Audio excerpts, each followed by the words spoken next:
ആയിരക്കണക്കിന് ആളുകൾ താമസിക്കുന്ന മൂന്നാർ കോളനിയിലേക്ക് പോകുന്ന തകർന്ന റോഡിന്റെ നിർമ്മാണ പ്രവർത്തനങ്ങൾക്കായി അടച്ച റോഡ് ചില സ്വകാര്യ റിസോർട്ടുകൾക്കായി തുറന്നു നൽകിയതിൽ പ്രതിഷേധവുമായി ഓട്ടോറിക്ഷ ഡ്രൈവർമാരും നാട്ടുകാരും രംഗത്ത്.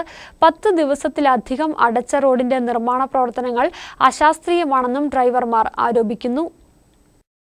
ആയിരക്കണക്കിന് ആളുകൾ താമസിക്കുന്ന മൂന്നാർ കോളനിയിലേക്ക് പോകുന്ന റോഡ് കുറച്ചു ഭാഗം തകർന്ന് യാത്രാക്ലേശമേറിയിരുന്നു. ഈ സാഹചര്യത്തിലാണ് ബ്ലോക്ക് പഞ്ചായത്ത് ഇടപെട്ട റോഡിന്റെ ശോചനീയാവസ്ഥ പരിഹരിക്കാൻ നിർമ്മാണം ആരംഭിച്ചത്.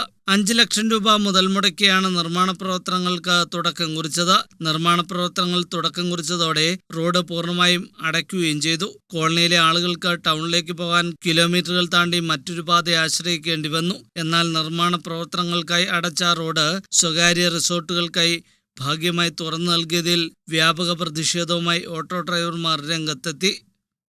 தனிப்பட்ட முறையில் இங்கே உள்ள ரிசோர்ட்டுகளுக்கும் இங்கே இருக்கிற லாண்ட்ரிக்கும் பார்த்தீங்கன்னா ஏகப்பட்ட வண்டிகளை உள்ளே விட்டுருக்காங்க. ரிசோர்ட்டுகளுக்கு டூரிஸ்ட் வண்டியில் விட்டுருக்காங்க.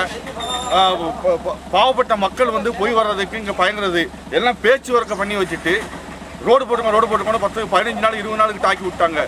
இதனால பஞ்சாயத்து கரெக்டான தீர்மானம் எடுத்து கொடுக்கணும். இல்லாட்டினா நாங்கள் டிரைவர்ஸ் மூலியமாக பயங்கரமான போராட்டம் செய்வோம் என்றதில் எந்த ஒரு இதுவும் கிடையாது.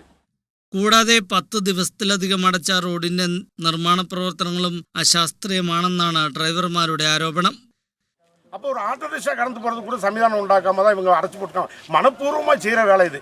இவ்வளோ ஜனங்க இவ்வளோ போக்குவரத்து இல்லை, இவங்க மனப்பூர்வமாக செய்கிற வேலையாக்கும் இந்த கான்ட்ராக்டுக்காரங்களும் உத்தேசமாக இருக்காங்கன்னு தான் தோணுது. உத்தேசமாக இருக்குது கான்ட்ராக்டுக்காரங்க இதெல்லாம் யார் என்னன்னு கூட ஜனங்க ஒரு 1000 ஜனங்க இருந்தால் கூட பரவாயில்ல. 5000 ஜனம் 7000 ஜனம் இருக்கிற இடத்துல இப்படி செஞ்சாங்கன்னா இது என்னன்னு பண்ணுவோம். மீடியாக்காரங்க அரசாங்கம் கொடுக்குற பண்டை இவங்க தவறான முறையில் இது பண்ணுறாங்கன்னு மாத்திரம் இதை நான் தெரியப்படுத்திக்கிறேன்.